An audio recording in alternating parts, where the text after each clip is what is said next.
ನಮಸ್ಕಾರ. ಇವತ್ತಿನ ನಮ್ಮ ಲೈವ್ ಡಿಸ್ಕಷನ್ಗೆ ಸ್ವಾಗತ. ನನ್ನ ಹೆಸರು ರೋಹನ್ ಭರತ್ಚಂದ್ರ. ಇವತ್ತಿನ ಡಿಸ್ಕಷನ್ ಇರೋದು ಫಂಡಮೆಂಟಲ್ ಅನಾಲಿಸಿಸ್ ಹೇಗೆ ಮಾಡೋದು, ಷೇರುಗಳನ್ನ ಹೇಗೆ ಸ್ಟಡಿ ಮಾಡೋದು, ಹಾಗೂ ಆ ಸ್ಟಡಿಯಿಂದ ಮತ್ತೆ ನಾವು ಸ್ಟಾಕ್ಸ್ ಅನ್ನು ಹೇಗೆ ಸೆಲೆಕ್ಟ್ ಮಾಡೋದು, ಹೇಗೆ ಮಾನಿಟರ್ ಮಾಡೋದು ಅಂತ ಅದ್ರ ಬಗ್ಗೆ ಒಂದು ಚರ್ಚೆ. ನಮ್ಮ ಸ್ಕ್ರೀನ್ ಶೇರಿಂಗ್ ಆಗುತ್ತೆ ಸುಮಾರು ವಿಚಾರಗಳಲ್ಲಿ, ಸೊ ದಟ್ ನಿಮಗೆ ಮತ್ತೆ ಹೇಗೆ ಸ್ವಂತವಾಗಿ ಮಾಡಬೇಕು ಅಂತ ಒಂದು ಪ್ರಾಕ್ಟೀಸ್ ಸಿಗುತ್ತೆ. Let me welcome doctor Bharatchandra. ನಮಸ್ಕಾರ. ಬಹಳ ಜನ ನಮಗೆ ಹೇಳೋದೇನು ಅಂತಂದರೆ, ಡಾಕ್ಟರ್ ಭರತ್ಚಂದ್ರ, ನಾವು ಫಂಡಮೆಂಟಲಿ ಬಹಳ ಸ್ಟ್ರಾಂಗ್ ಆಗಿರುವ ಷೇರುಗಳನ್ನು ಪರ್ಚೇಸ್ ಮಾಡಿದ್ದೇವೆ, ಆದರೆ ಅದು ಕೆಳಗೆ ಹೋಗ್ತಾ ಇದೆ. ಯಾವ ಶೇರನ್ನು ಸೆಲೆಕ್ಟ್ ಮಾಡಿದ್ದೀರಿ ಅಂತ ಕೇಳಿದ್ರೆ ಹೇಳ್ತಾರೆ, ಕೆಲವು ಹೊಸ ಹೊಸ ಕಂಪನಿಗಳ ಹೆಸರು ಹೇಳ್ತಾರೆ. ಉದಾಹರಣೆಗೆ ಸ್ವಿಗ್ಗಿ, ಝೊಮ್ಯಾಟೊ ಇತ್ಯಾದಿ ಇತ್ಯಾದಿ.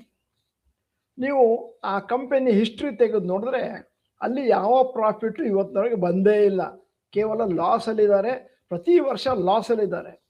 ಅಂತಂದರೆ ನಮ್ಮ ಜನಗಳು ತಿಳ್ಕೊಂಡದ್ದೇನು ಅಂತಂದರೆ, ಟಿ ವಿನಲ್ಲಿ ರೇಡಿಯೋದಲ್ಲಿ ಆಗಾಗ ಚೆನ್ನಾಗಿ ಕಾಣಿಸ್ಕೊಳ್ಳುವಂಥ ಕಂಪನಿಗಳು ಫಂಡಮೆಂಟಲಿ ಸ್ಟ್ರಾಂಗ್ ಅಂತ ಅಲ್ಲ. ಇವತ್ತು ನಾನು ಹೇಳ್ಕೊಡ್ತಾ ಇದ್ದೇನೆ ಫಂಡಮೆಂಟಲಿ ಸ್ಟ್ರಾಂಗ್ ಆಗಿರುವ ಷೇರುಗಳನ್ನು ಹೇಗೆ ಸೆಲೆಕ್ಟ್ ಮಾಡ್ಕೊಳ್ಳೋದು. ಮೊದಲನೇದಾಗಿ ಸ್ಲೈಡ್ಗಳಲ್ಲಿ ತೋರಿಸ್ತಾ ಇದ್ದೇನೆ.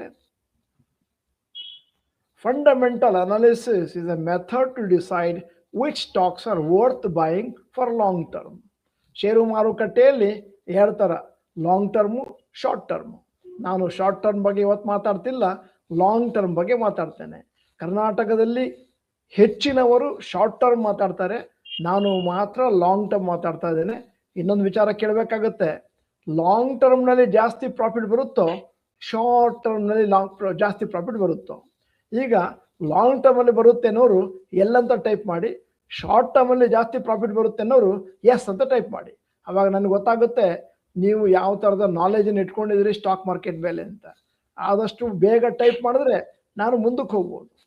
It involve studying the quantitative factors measured by numbers such as profit, debt, etc., and qualitative factors, potential of stocks, brand value of a company. ಹೆಚ್ಚಿನವರು ಲಾಂಗ್ ಟರ್ಮ್ ಅಂತ ಟೈಪ್ ಮಾಡಿದ್ದಾರೆ. ನಾನು ನೋಡಿದ ಹಾಗೆ ಇನ್ನೂ ಯಾರೂ ಕೂಡ ಎಸ್ ಅಂತ ಟೈಪ್ ಮಾಡಿಲ್ಲ. ಕರೆಕ್ಟಾಗಿ ಹೇಳಿದ್ರಿ, ಲಾಂಗ್ ಟರ್ಮ್ನಲ್ಲೇ ಜಾಸ್ತಿ ಪ್ರಾಫಿಟ್ ಬರೋದು.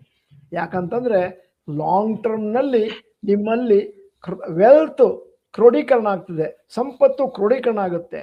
ಶಾರ್ಟ್ ಟರ್ಮಲ್ಲಿ ನಿಮಗೆ ದಿನದ ಕೊನೆಯಲ್ಲಿ ಅಥವಾ ತಿಂಗಳ ಕೊನೆ